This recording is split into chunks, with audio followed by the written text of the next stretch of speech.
Bem-vindos e bem-vindas ao webinar do projeto Eleições 2024, uma iniciativa do Nova Asylum Policy Lab, o Nova APL. Eu sou a Emily de Oliveira, sou coordenadora executiva do Nova APL e coordenadora das atividades de consultoria, sendo também investigadora no âmbito do direito. O Nova Asylum Policy Lab é um laboratório universitário sobre políticas migratórias, com especial atenção às políticas de asilo e de proteção internacional. No entanto, essa atividade específica, o projeto Eleições 2024, obviamente, como não poderia ser, eu não faço sozinha, eu faço aqui ao lado e as mãos e a energia da minha colega Ana Cansado, a quem passo a palavra diretamente. Obrigada, Emily. Bom dia, o meu nome é Ana Cansado, sou também aqui membro do Asylum Policy Lab, ativista dos direitos humanos, com um foco maior na área dos direitos das mulheres, mas que, como tem uns tempos vindo a provar, muito mais ligado aos direitos humanos e à interseccionalidade dos direitos. Trabalhar com a Emily abriu todo um campo novo na área das migrações, na área das pessoas refugiadas e perceber esta ligação que é preciso fazer quando, de facto, queremos trabalhar neste campo. E foi nesta nossa troca que surgiu a ideia também desta campanha, que por um lado tinha muito o nosso interesse de como é que a academia pode e deve, de certo modo, trabalhar as questões da participação política das pessoas migrantes, e sensibilizar, não só informar para os direitos, mas também questionar o estado das coisas e como é que podíamos fazer diferente. Nesse sentido, procurámos encontrar os melhores parceiros para nos ajudarem nesta conversa, e hoje temos o prazer de ter connosco o André Bizi, da Afrolis, e o Rickson Neves, da União de Estudantes Cabo-Verdianos em Portugal. Muito obrigada a ambos por estarem connosco. E se calhar vamos começar a nossa conversa por aqui, pedir que se apresentem, que falem um pouco sobre as respectivas associações e sobre o trabalho que têm vindo a desenvolver. Se calhar usando a ordem alfabética, começávamos pelo André. Obrigada. Olá, obrigado. Bem, o meu nome é André Bivetti, como também já disseste. Eu sou membro da Afrolis.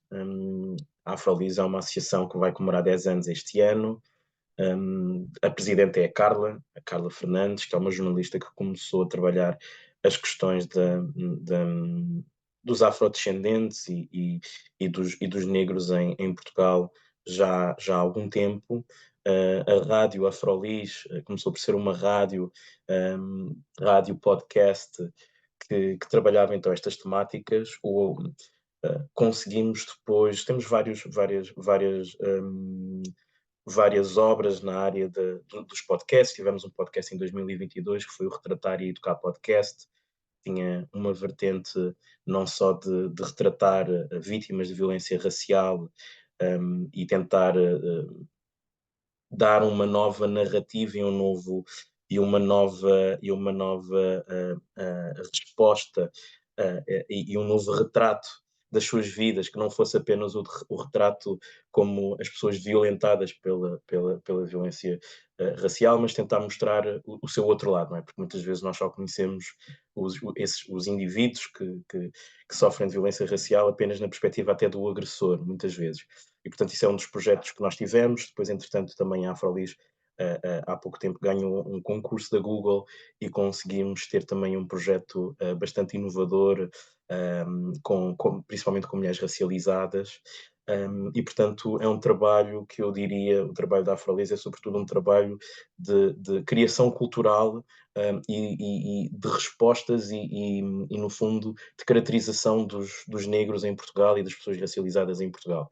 Portanto, é isso que nós temos estado a desenvolver e, obviamente, que depois todas estas questões acabam-se por entrecruzar, sejam as questões políticas, sejam todas as outras dimensões da vida e dos dilemas dos negros em Portugal e das pessoas racializadas. Força, Rickson. Muito obrigado. Antes de mais, bom dia a Emeline, a Ana e o André, também colega painelista, e parabéns pelo vosso projeto, louvável. Desculpa estar a interromper, Rickson, também, mas queria também acrescentar isso. Obrigado à Emeline e à Ana. Certo, certo. Sou o Rickson Neves, presidente da Assembleia Geral da União de Estudantes Cabo-Verdianos de Lisboa. O nosso presidente atual é o Edson da Veiga e manifestar também o meu júbilo por me ter sido dirigido este convite para vir discorrer sobre este tópico tão pertinente, principalmente nesta quadra, que é a quadra das eleições. E também para parabenizar a Nova Asylum Policy Lab por esta iniciativa louvável de dar vez e voz àqueles que, como temos visto nestes debates, não a têm tido. E quanto ao USL, o nosso objetivo primordial é auxiliar os estudantes cabo-verdianos que optaram por vir continuar os estudos do ensino superior cá em Portugal, no sentido de fornecer-lhes ferramentas e servir de canal de comunicação entre os estudantes individualmente considerados numa estrutura que é o ESL com as esferas do poder. E sabemos, muitos de nós, a nossa associação tem 26 anos de idade, existe há muito tempo, e sabemos que os estudantes que vêm de Cabo Verde, e também até é um denominador comum aos outros estudantes que vêm dos países africanos de língua oficial portuguesa, PALOPs, que é, eu costumo dizer, enfrentamos um triplo desafio neste nosso trajeto. O primeiro é a transição da adolescência para a fase adulta. O momento em que estamos a vir, nesta transição, quando saímos do secundário para o ensino superior. Primeiro é essa mudança a nível da perspectiva de mundo. Segundo, é a própria transição entre o ensino secundário para o ensino superior. Isto já é difícil no país de origem, imaginemos num país diferente daquele que é o nosso. E também, o terceiro desafio é sair de um país para outro.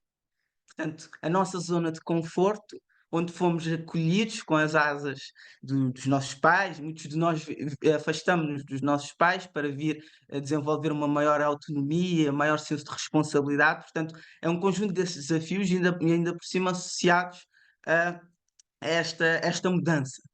E, portanto, o nosso objetivo enquanto associação é apoiar esses estudantes que estão nessa fase de transição e que querem continuar os estudos cá em Portugal no sentido de desenvolver as suas capacidades e conhecimentos a nível científico. Muito Já fizemos essa obrigada. Muito obrigada, André. Muito obrigada, Rickson, por essa apresentação. Como podem verificar, são duas associações que têm verdadeiramente a mão na massa para o acolhimento e para, sobretudo, a integração também a longo prazo. Eu começaria então com uma pergunta para o André e depois também, obviamente, passo a palavra para Ana Cansado, se ela quiser adicionar outras ideias ou comentários. O Afrolis tem como missão divulgar a diversidade das realidades das pessoas negras e racializadas em Portugal. Como acha que este tema se relaciona com eleições e participação política? Eu acho que esse tema se relaciona com a participação política, como também já disse, seja quando falamos das dimensões dos afrodescendentes e dos negros em Portugal e das pessoas racializadas, temos que falar em todas as dimensões, não é? A Constituição portuguesa, no artigo 15 e nos vários artigos, fala de que os cidadãos estrangeiros têm vários direitos e deveres, não é? E fala das várias componentes, mas a dimensão política é uma componente que muitas vezes não está referida ou não é de fácil aquisição para os cidadãos estrangeiros, e neste caso em concreto, mais preciso para os países de língua oficial portuguesa. E, portanto, se estar em Portugal e estar no espaço português é importantíssimo diria, para qualquer pessoa racializada que pretenda de alguma forma e que de alguma forma trabalha e que interage e que tem todas as dimensões da sua vida em Portugal. É impossível pensar que essa parte, a parte política, não está também associada, não é? E, portanto, quando nós falamos dos processos de desenvolvimento das nossas vidas e desenvolvimento da nossa história em Portugal, não ter esta dimensão e estarmos invisibilizados na parte política, que é, no fundo, a parte que depois permite com que haja a construção da sociedade, não é? É através da nossa participação política que nós conseguimos construir a sociedade e que nós conseguimos dar voz aos nossos anseios, às nossas necessidades. Essa parte é importantíssima e, portanto, para nós, enquanto Afrolis, está intrinsecamente ligado, não é? Porque nós não conseguimos dar voz às preocupações das comunidades racializadas, dar voz à comunidade, aos negros que vieram dos PALOP e que muitas vezes até já nasceram cá, não é? Porque nós temos esses casos, não é? Porque nós muitas vezes falamos, e o Rickson tem toda a razão, a falar dos estudantes cabo-verdianos que vêm para Portugal, mas muitos cabo-verdianos já nascem em Portugal. Eu sou filho da geração dos anos 90, portanto, eu nasci em Portugal nos anos 90 e, portanto, não adquiri automaticamente a nacionalidade. Fui angolano até aos 15 anos. Tenho um irmão que não teve a nacionalidade até bastante tarde e, portanto, também é outra coisa que nós também muitas vezes não falamos, não é? É que muitas vezes falamos das comunidades PALOPs, mas esquecemos que há várias gerações de negros em Portugal que já nasceram em Portugal e que ainda não adquiriram esses direitos políticos, não é? E que, portanto, não são propriamente pessoas que vieram de outros países, mas que já nasceram cá e têm cooptados, ou seja, têm uma parte dos seus direitos ou daquilo que faria parte da sua necessidade de conseguir dizer quais são as suas preocupações, tem essa parte cortada. E, portanto, eu acho que é impossível qualquer associação, seja a Afrolis ou seja outra, não falar também desta parte política. Portanto, podemos não falar propriamente numa perspectiva muito... Ou seja, a Afrolis desenvolve sobretudo as questões culturais, não é? Mas intrinsecamente, implicitamente, também tem esta parte associada, não é? Ou seja, desta dimensão que muitas vezes nos é cortada. Obrigada, André. Muito interessante, até porque nós achamos mesmo que é o segundo fator relevante para as questões da cidadania, não é? Não é só a participação e a intervenção política, mas é também a intervenção cultural, porque de facto, e o testemunho de André é muito significativo para nós, porque adquirir a nacionalidade não é só um caminho unido, não é? Portanto, há uma relação entre nós que deve ser de construção coletiva e muitas vezes o Estado e as autoridades de diversas questões é muito no sentido de verificar o cumprimento de deveres ou não, ou de critérios, e esquece deste envolvimento que é necessário, e muito interessante o trabalho da Afrolis nesse sentido, não é? Aliás, o André já tinha dito uma frase para mim que foi muito interessante, que é, normalmente nós só falamos da perspectiva do agressor, porque normalmente ele é o nacional, mas ele é o que já cá estava, é aquele que trata o outro como um diferente e de certo modo, como o marginal, não é? E, portanto, muito interessante. Cabe-me agora perguntar ao Rickson, neste sentido, e sabendo que muitas vezes os estudantes vêm com essa missão muito de se formarem, de estudarem, mas o que é que se pensa que nós sabemos que ao lado da comunidade brasileira, a comunidade cabo-verdiana pode, de facto, recensear-se e participar nas eleições autárquicas, mas nestas legislativas não tem essa possibilidade. Se é uma coisa discutida, se é uma coisa que pensam, se o Rickson tem alguma proposta, se já pensou sobre o assunto, gostávamos de perceber também até que ponto é que esta questão da participação política ao nível das eleições legislativas faz sentido ou não para a comunidade cabo-verdiana e para os seus estudantes. Certo. Muito obrigado pela questão.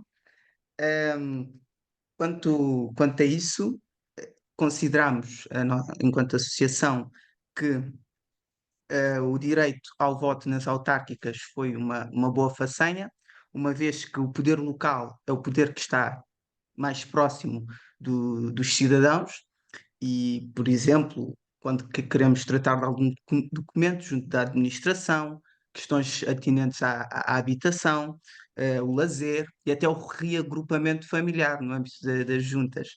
Portanto, são questões muito próximas à vida dos cidadãos e, mais precisamente, no nosso caso, dos imigrantes. Portanto, consideramos que é um bom feito, e que tem repercussões diretas na vida dos imigrantes, no sentido de destes terem uma vida mais condigna. Quanto às eleições legislativas, sabemos muito bem que é uma questão de soberania, é diferente, eu costumo até fazer a analogia com um imóvel, é diferente ser o inquilino e ser o dono.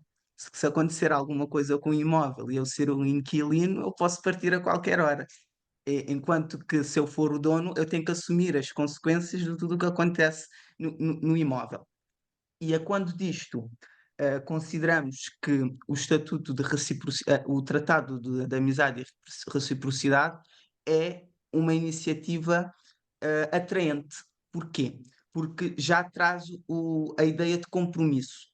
Por exemplo, quando um brasileiro assume esse estatuto, ele já pode votar nas eleições legislativas cá em Portugal. No entanto, há suspensão, nos termos do artigo 17 do tratado, dos seus direitos no Brasil. Portanto, já traz afasta um certo dilema ético e também já permite à pessoa ter um certo compromisso com a comunidade portuguesa. E, como o próprio nome já diz, é um tratado de reciprocidade. Portanto, também os portugueses podem exercer os seus direitos políticos lá no Brasil, tendo em contrapartida a suspensão, a quando da vigência desse estatuto, dos seus direitos. Portanto, consideramos que esse tratado é um tratado equilibrado, nesta medida, na medida em que traz este certo compromisso com a comunidade na qual a pessoa está inserida. Quanto às legislativas, como bem disse, é muito mais sensível. Estamos a falar de um órgão de soberania e às vezes temos também de acompanhar uma certa evolução da sociedade. Saber se a sociedade está ou não preparada para esse tipo de visão de cidadania mais planetária. Porque, como sabemos hoje, o nosso mundo está dividido em fronteiras fictícias. Cada país tem o seu território, delimitou-se politicamente, no sentido de exercer a sua soberania nesse país. E portanto, às vezes, para debatermos e refletirmos em torno desta questão, também temos de ter em conta essa ideia de cidadania planetária, ou seja, que apesar das diferenças, temos um fator de união que é a nossa própria dignidade, que não é diferente das demais. Portanto, é o que nos torna seres humanos, e é um fator de união comum. Portanto, quanto às legislativas, consideramos ser razoável a questão da reciprocidade nos termos do tratado que existe entre Portugal e Brasil, uma vez que há associação a essa ideia de compromisso. Eu exerço os meus direitos cá, no entanto, há suspensão dos meus direitos num outro país, para evitarmos o certo senso de conveniência e dar alguma solidez a esse vínculo. Portanto, consideramos razoável essa possibilidade. Obrigada, Rix. Antes de passar a palavra para o André, porque eu estou curiosa também para perceber qual é a visão do André sobre esse ponto e também da Ana, porque essa não deixa de ser uma conversa a quatro. Deixa-me aqui falar, porque eu sou um ser humano que não resisto. Não sou a panelista, mas finjo que faço aqui um bocado a teaser, se quisermos, da nossa conversa. Há alguns pontos que acho muito interessantes daquilo que foi debatido até agora, que primeiro é aquela divisão entre o que é o imigrante e o que é o estrangeiro, por vezes usado como sinônimos, e às vezes essas duas categorias acabam por sobressair uma à outra, mas o imigrante, pelo menos na definição mais aceita, porque não há uma definição que aceita uniformemente, a mais aceita considera que seja aquela pessoa que atravessa uma fronteira internacionalmente reconhecida. Portanto, como mencionava o André, há muitas pessoas que nós chamamos vulgarmente, ou de forma mais geral, de afrodescendentes, mas, em boa verdade, nunca viveram sequer em nenhum estado fora de Portugal. Por vezes nunca saíram sequer de Portugal por várias questões, sobretudo ligadas ao estatuto migratório. Portanto, essas pessoas nunca foram imigrantes na essência do conceito, mas são estrangeiras por não ter a nacionalidade portuguesa. Mas quando nós e acho que o Rickson mencionou isso, ouvimos os debates dessas semanas que fomos um bocado afogados com o debate por causa das legislativas. Nós colocamos todos numa categoria só, quando na verdade não existe a categoria imigrante ou estrangeiro. Nós somos tão diferentes entre nós, mesmo quando vimos do mesmo país ou do mesmo continente.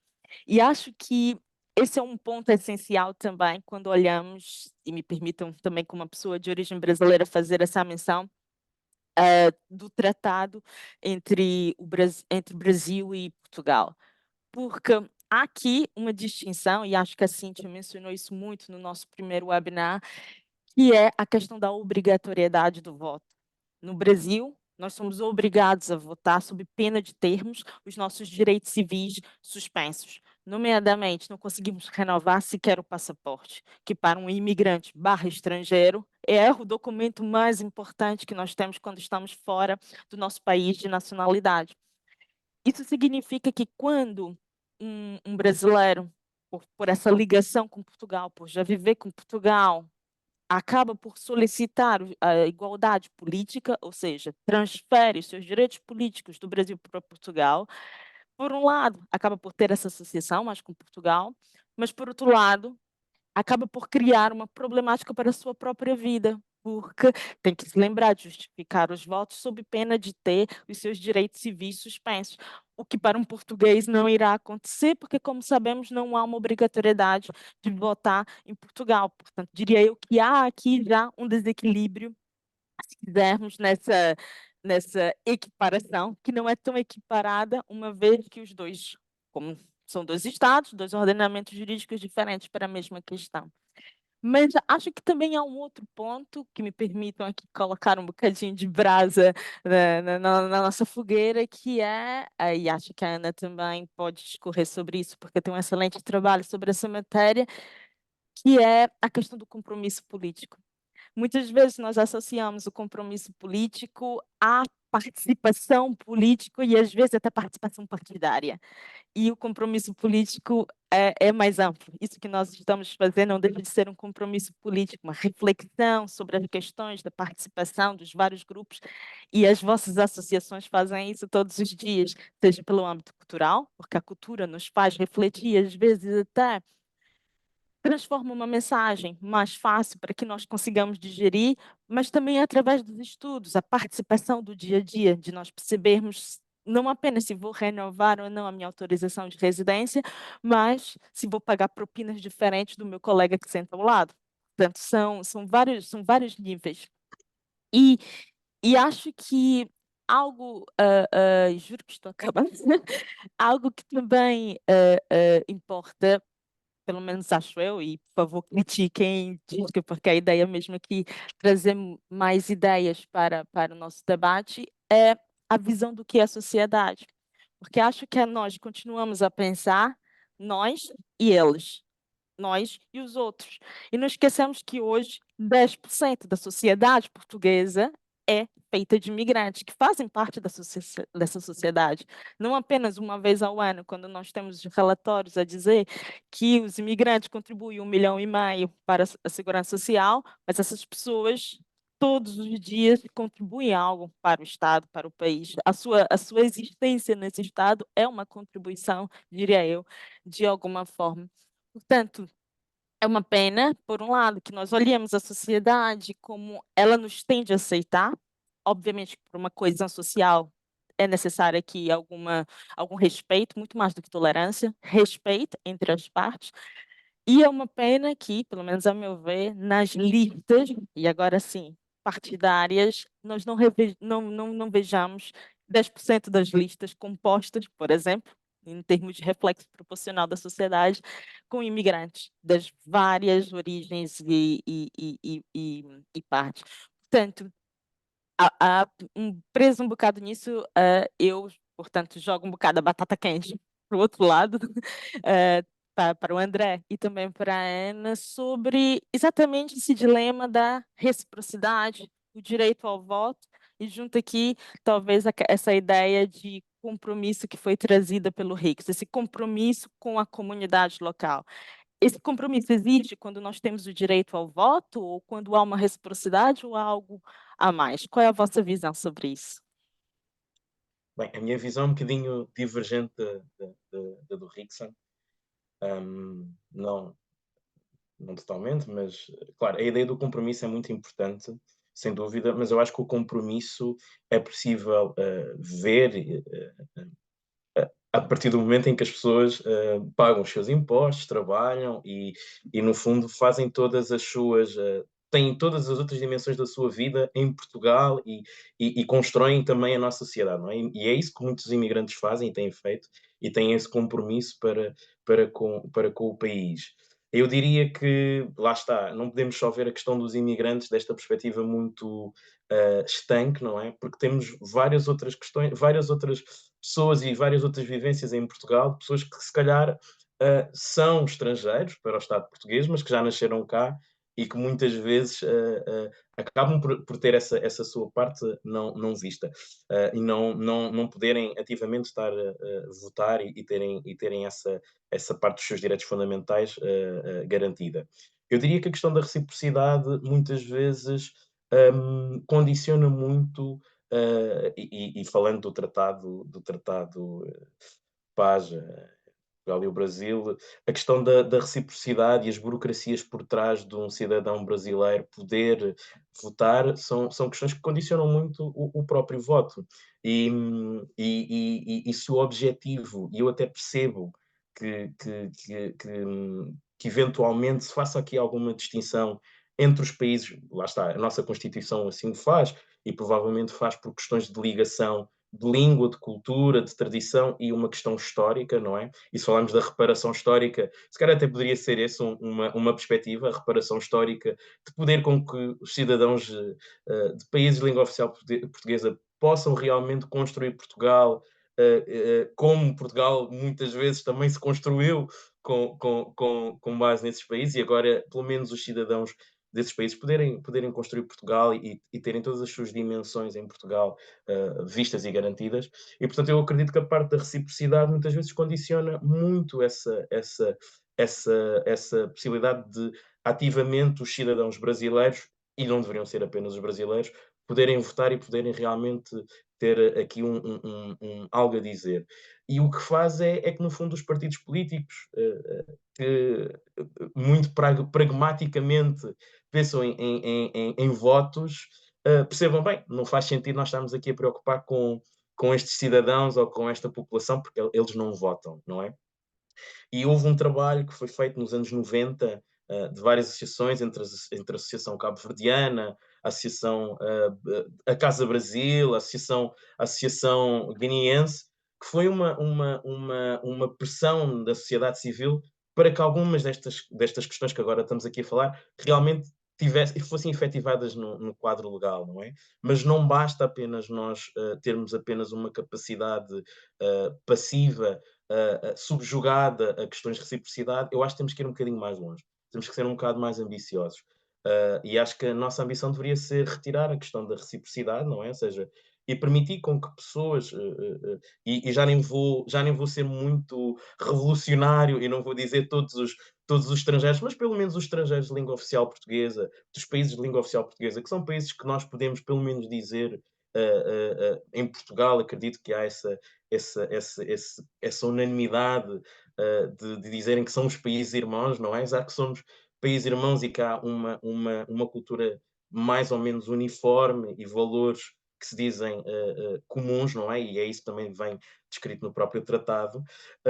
Pelo menos esses países eu acho que deveríamos então retirar a parte da reciprocidade e permitir que as pessoas, claro, dentro dos critérios da capacidade ativa e passiva, tendo em consideração a duração, o tempo que estão em Portugal, 4, 5 anos, o que seja, mas poderem depois exercer esses votos. Pelas várias questões que eu já falei, não seja só pelo facto de muitos já nascerem em Portugal e por alguma questão não poderem, mas até pela própria questão de estamos a falar de comunidades que muitas vezes a comunidade cabo-verdiana tem um histórico em Portugal de anos e anos, não é? São muitos anos a construir Portugal, a construir a periferia de Lisboa, no fundo, condicionar e também a fazer parte da cultura já portuguesa de alguma forma, e portanto era importante que estas questões fossem vistas de uma outra perspectiva, não tão burocrática, não tão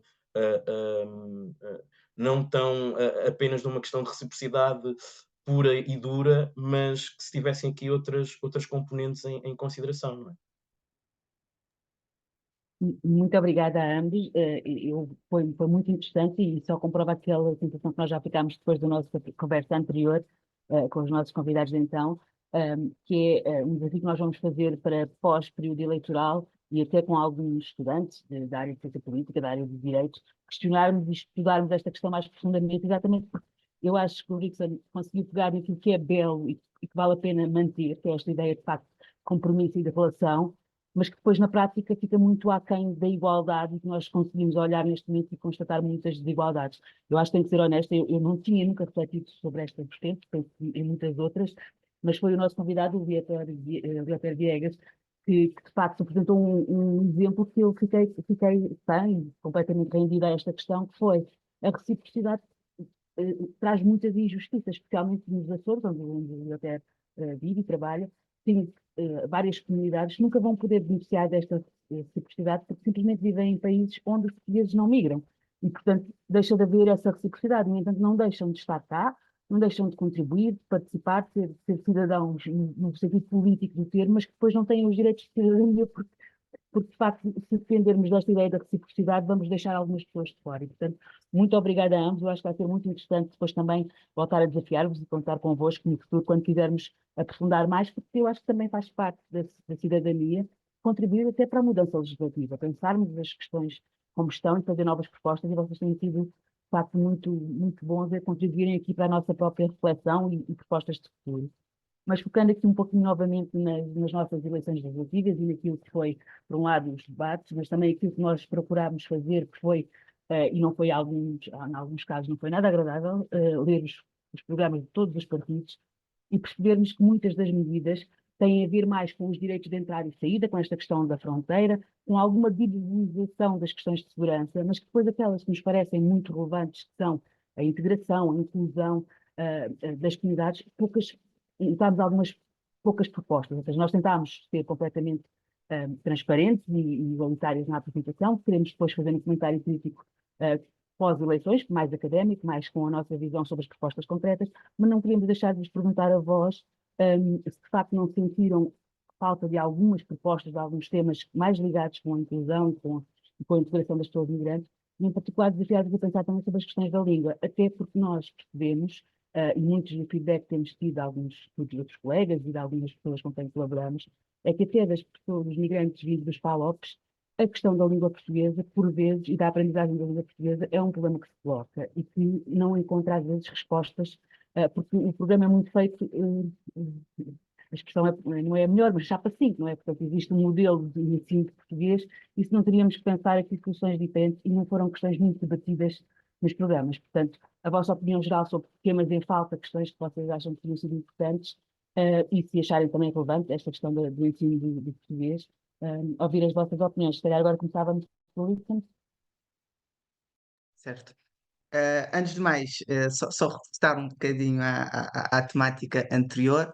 Por acaso não sabia de como é que se efetivava na prática essa aquisição desse estatuto, porque lá está, uma coisa é Law in Books, outra coisa é Law in Action. E o tratado, até o título, é bastante atrativo, amizade, etc. E não sabia que isso acarretava muitas vezes a supressão de alguns direitos e que não havia uma posição simétrica, igualitária entre os nacionais dos Estados signatários. E, portanto, nesse sentido, ainda bem que aclararam essa dimensão mais negativa e, portanto, claro, a repensar.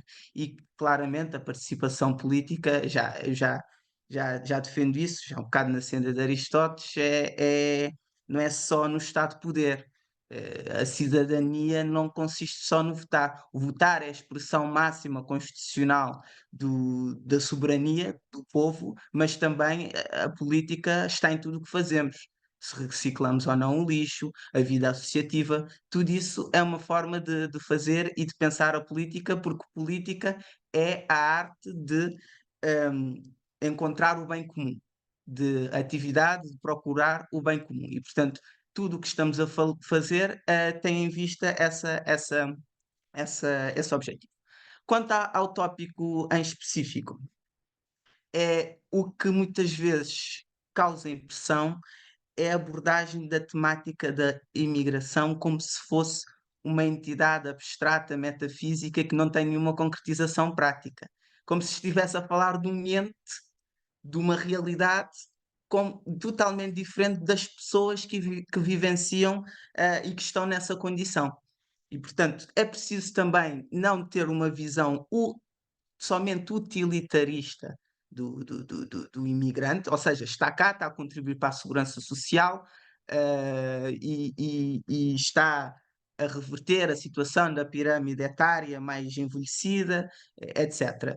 Não, temos que ver também as pessoas como fins em si mesmas, como dignas e que para além do seu esforço, digamos assim, mais material do trabalho, também tem sentimentos, também tem necessidades, também tem emoções, e como sabemos, muitas das vezes os imigrantes, quando vêm para cá, passam por diversas dificuldades e situações, muitas vezes até quase desumanas, pessoas que vivem num mais de 20 pessoas a viverem num T0, e situações, como vimos também em Odmira, que muito lamentáveis, e que também vemos que contribuem, mas muitas vezes não sabemos o que é que passa nos bastidores.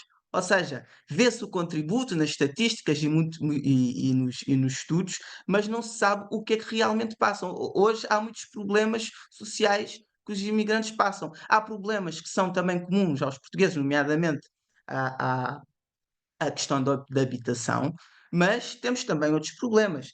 E agora, um bocado a trazer do lado das reivindicações dos estudantes, temos a questão, por exemplo, do mestrado. O estudante cabo-verdiano que vem para Portugal estudar, no âmbito das vagas obtidas pela Direção-Geral do Ensino Superior, consegue ter um estatuto equiparado a de um estudante português, ou seja, paga as mesmas propinas. Mas já quando entra no mestrado, é tratado como estudante internacional, ou seja, e paga propinas exorbitantes, que muitas vezes não se consegue comportar. E ainda por cima, nos tempos de hoje, em que o mestrado é quase que condição sine qua non para termos uma ingressão efetiva no mercado de trabalho. Hoje só a licenciatura muitas vezes não é valorizada. E, portanto, essa é uma das nossas reivindicações, para além da habitação, que é um problema comum, a questão também do mestrado, por exemplo, em que os estudantes oriundos de países PALOP pagam essas propinas exorbitantes e incomportáveis, tendo em conta o próprio contexto dos seus países. Eu vou dar o exemplo de Cabo Verde. O salário mínimo nacional é quase 8 vezes menor do que o salário mínimo cá de Portugal. Portanto, lá ronda os 140 euros o salário mínimo. Imagina aqui, em termos comparatísticos. E, portanto, esse era um dos tópicos também que já afunilando mais para o lado dos estudantes cabo-verdianos, que consideramos muito pertinentes e que consideramos também devia ser objeto de debate, para além dessas questões mais sociais, da habitação, de um tratamento mais condigno, temos essa preocupação nesse sentido.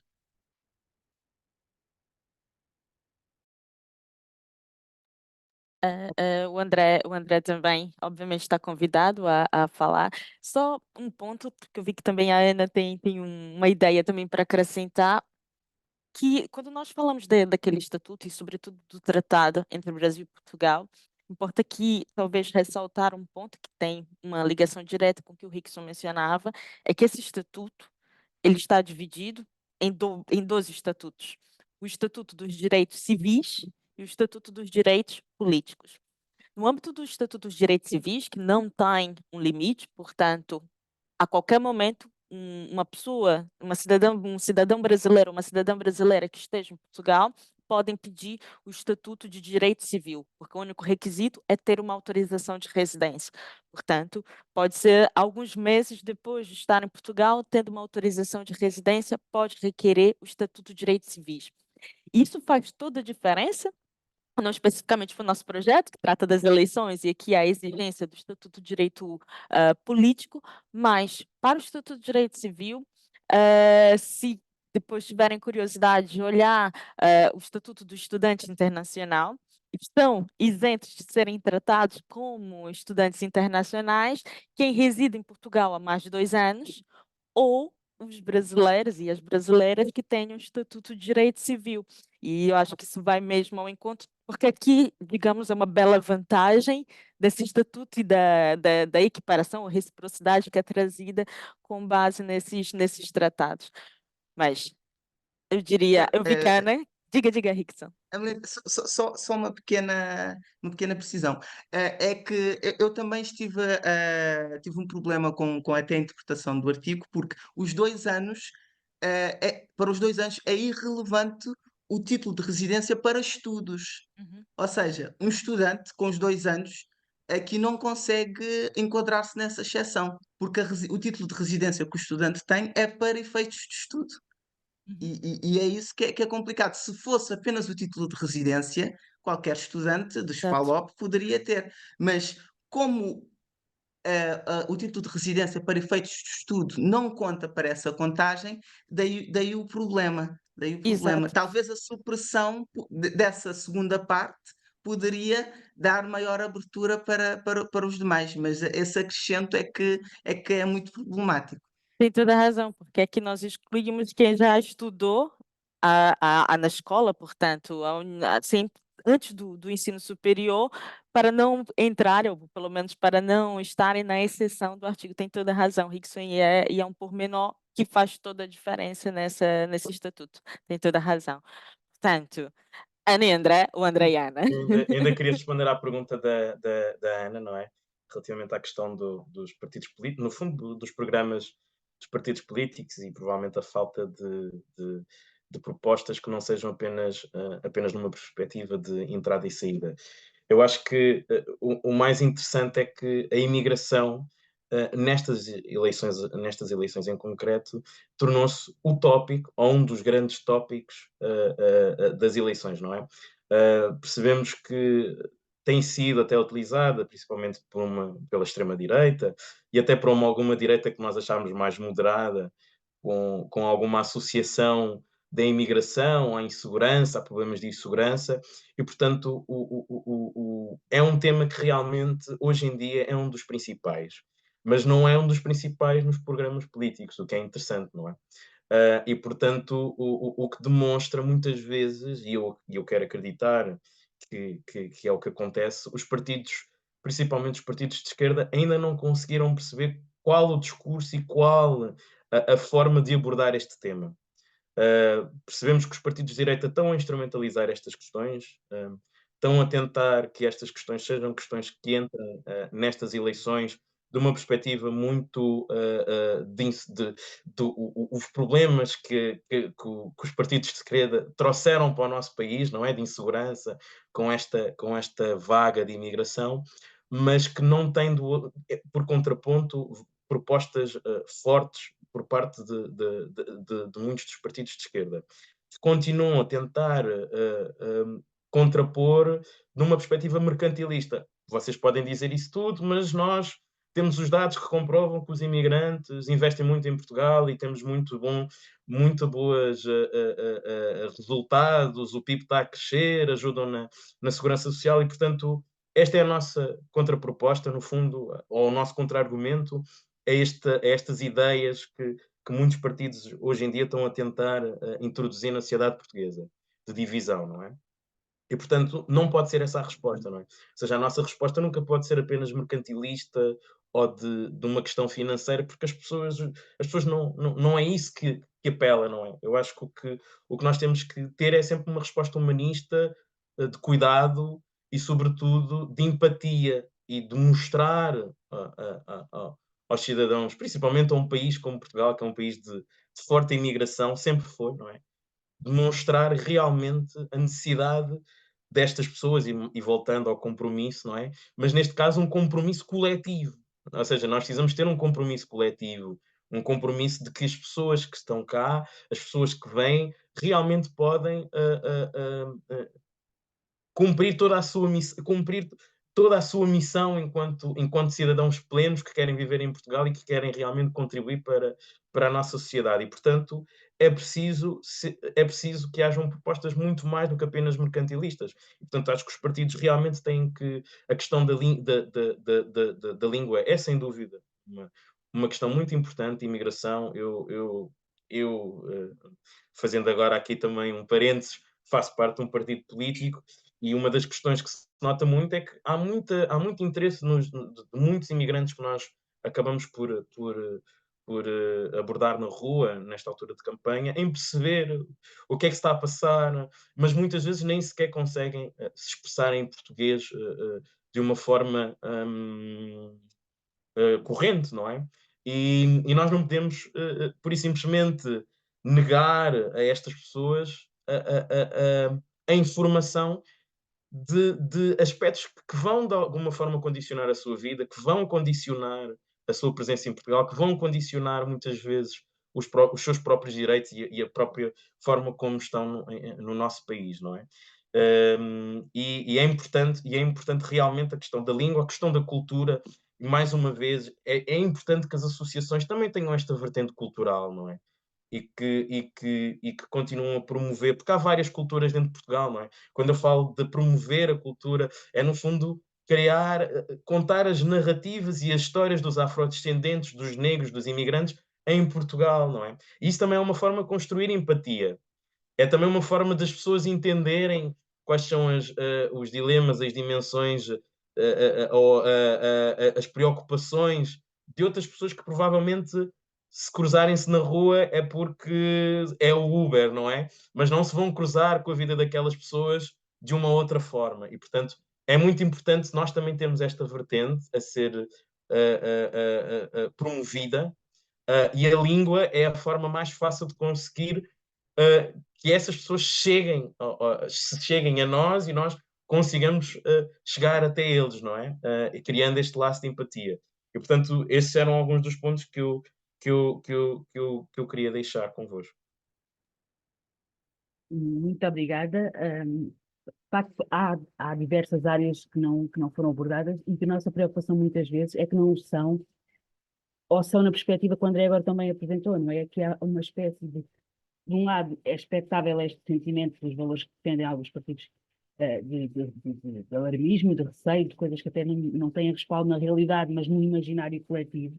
Por outro, há outros partidos em que, de facto, há uma expectativa de maior aprendizagem, mas acho que eu não sou da área da psicologia, portanto não devia usar esta palavra, mas parece-me trauma coletivo, que não conseguimos abordar as questões que são do racismo e da xenofobia e do tratamento desigual das pessoas migrantes, quase porque é olhar para um passado que ainda não conseguimos gerir, e eu dos presentes não sou portuguesa, não tenho passado migratório, mas tenho uma experiência de vida muito ligada a pessoas migrantes, e que sempre foram meus iguais e até auxílios na integração. Eu vim para Lisboa estudar há mais anos do que aqueles que gostava de me lembrar, mas e de facto, muito na minha integração no meu trabalho, porque comecei em Relações Internacionais, passou por trabalhar com associações de pessoas migrantes que me mostraram esta cidade, que me ensinaram um conjunto de coisas. Portanto, sempre tive uma vivência muito próxima e muito de reconhecer que as pessoas, independentemente da origem, têm muito a aprender e viver umas com as outras.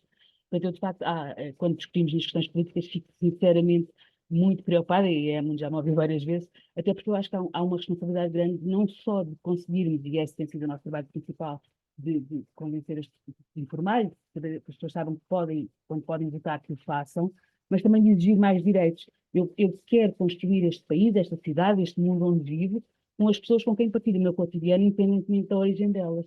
E muitas vezes é quase dito que isso não é possível. E muitas vezes também nos responsabilizamos.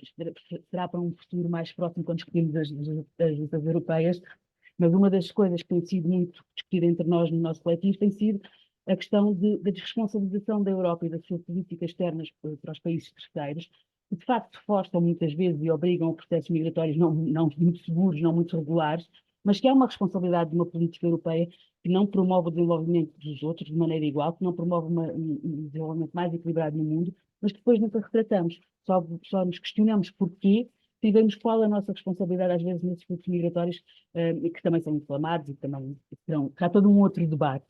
Mas eu penso que estamos a encaminhar já para o nosso tempo final. Eu só queria dar-vos uma nota muito, e que eu depois também não falei e gostava também de vos dizer muito rapidamente, que é outro problema que os partidos muitas vezes que eu vejo em muitos decisores e muitos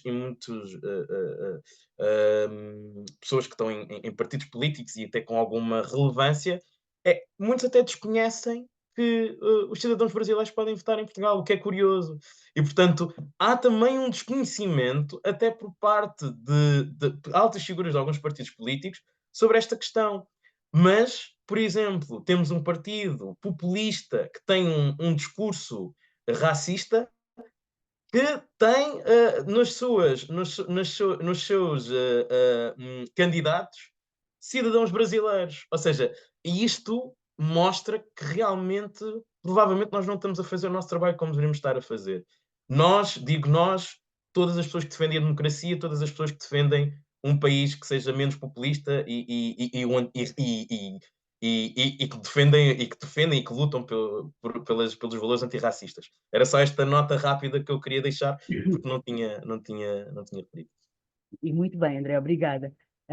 Então eu vou passar a Emily para algum comentário que ainda quero fazer e para o desafio final que queremos deixar aos dois, mas da minha parte dizer-vos que todos estes contributos são muito importantes, de facto, porque se cabe aos partidos fazer a sua divulgação, a sua campanha e convocar as pessoas para as escolhas mais corretas, também nos cabe a nós, enquanto sociedade civil, de partilharmos uns com os outros aquilo que são as nossas visões, aquilo que são propostas que podem ou não ser acolhidas, mas que são propostas de participação, de cidadania, e agradecer-vos, porque eu acho que, de facto, estas conversas que nós fazemos enriquecem-nos muito, por um lado, como investigadores que trabalham nestas áreas, mas também como cidadãos e como pessoas interessadas em transformar as coisas, e, portanto, muito obrigada a ambos e passo a Emily.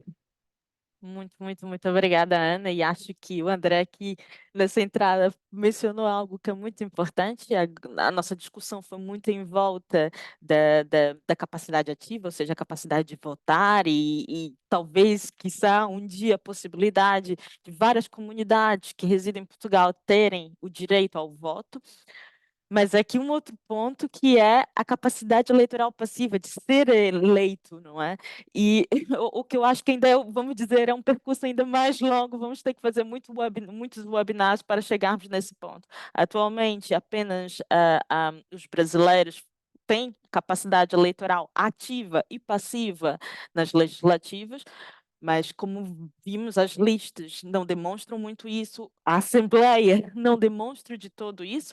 Ao contrário, o que nós temos são pessoas que podem até ter um passado imigrante, mas foram eleitas já como portugueses ou portugueses. Portanto, não na qualidade de cidadão estrangeiro, nacional de país terceiro, se utilizarmos os termos da União Europeia. Acho que é um importante ponto. E aquilo que a Ana dizia, esperemos continuar isso, sobretudo agora, que não acaba agora. Temos as eleições para as europeias e, por isso, há aqui um grande campo para reflexão. Mas no domingo estaremos todos reunidos, se tudo correr bem, para participar das legislativas em Portugal.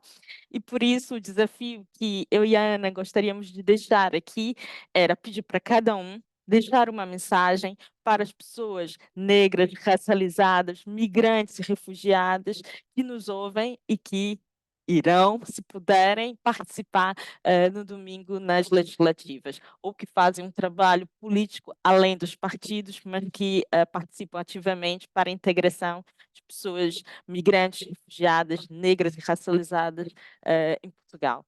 Portanto, eu começaria pelo Rickson e depois pediria ao André para deixar a sua mensagem. Obrigada. Muito obrigado, Ameline. Antes de mais, dizer a essas pessoas, a nossa comunidade, que para continuarem sempre a lutar com afinco, a prosseguir os seus objetivos, independentemente das várias adversidades pelas quais passem ao longo da vida, porque lá está, o que não nos destrói torna-nos mais fortes e temos que continuar sempre com esse espírito de garra e que um dos denominadores comuns a muitas das nossas comunidades é esse espírito de luta, que já vem desde os nossos antepassados, por várias circunstâncias, as circunstâncias coloniais, as escravocratas, e que hoje já temos capacidade de demonstrar a nossa possibilidade de nos enquadrarmos na sociedade e também destacarmos e não nos recostarmos no sentido de pensar, não, eu estou num outro país, vou ter que ser mais comedido, mais confortado, não mostrar muito, mas não, temos de demonstrar as nossas capacidades, destacar e acabar com todos estes estereótipos no sentido de nos inferiorizarmos e continuar sempre a apostar e acreditar em nós. Acreditar em nós e, através do voto, também é uma forma de demonstrar que conseguimos participar na sociedade ativamente e transformá-la para melhor. É mais uma mensagem de conforto e de motivação para a nossa comunidade. Bem, a minha mensagem também não é muito diferente da do Rickson, não é? De conforto, motivação, de luta. Vamos continuar a lutar, a luta é diária, a luta é feita muitas vezes, como sabemos, com associações que não têm financiamento, mas que continuam a lutar. Temos vários exemplos da Vida Justa, outras associações que têm feito trabalhos fenomenais. Lutamos para um Portugal já mais inclusivo, mais inteiro, que tenha realmente em conta todas as pessoas que fazem com que Portugal avance, e tenho a certeza que nós, a nossa comunidade racializada, vai continuar esta luta e não vamos vencer, para que Portugal seja realmente um país que abrace todas as pessoas que aqui vivem, todas as pessoas como eu e como o Rickson e como a Emily e como a Ana, somos humanistas e que queremos realmente um país melhor, mais humano, mais justo e mais amigo de todos. Muito obrigada a ambos. De facto, esperemos que esta mensagem chegue a todas as pessoas e que se sintam tão confortadas como nós. Este faz sentido fazer estas atividades, faz sentido conversar sobre estes assuntos e deixar-vos o nosso compromisso que, da nossa parte, vamos continuar a olhar para as eleições, vamos continuar a fazer propostas e a contar convosco para caminharmos juntos nestas mudanças. Obrigada. E com essas lindas Obrigado. palavras da Ana, só tenho novamente a agradecer. Obrigada, André. Obrigada, Rickson. E obrigada, Ana, por essa conversa. E a todos que nos ouvem, pronto, chegamos ao fim do nosso segundo episódio. Voltamos a agradecer aqui a participação, a conversa, a reflexão de todos e todas, porque nós também acabamos por entrar na conversa. E a quem nos ouve, fiquem atentos e atentas aos próximos episódios do projeto Eleições 2024. E, obviamente, as atividades que são desenvolvidas pelo Nova Asylum Policy Lab. Até uma próxima. Muito obrigada. Obrigado. Muito obrigado. Tchau, um abraço. Beijinhos.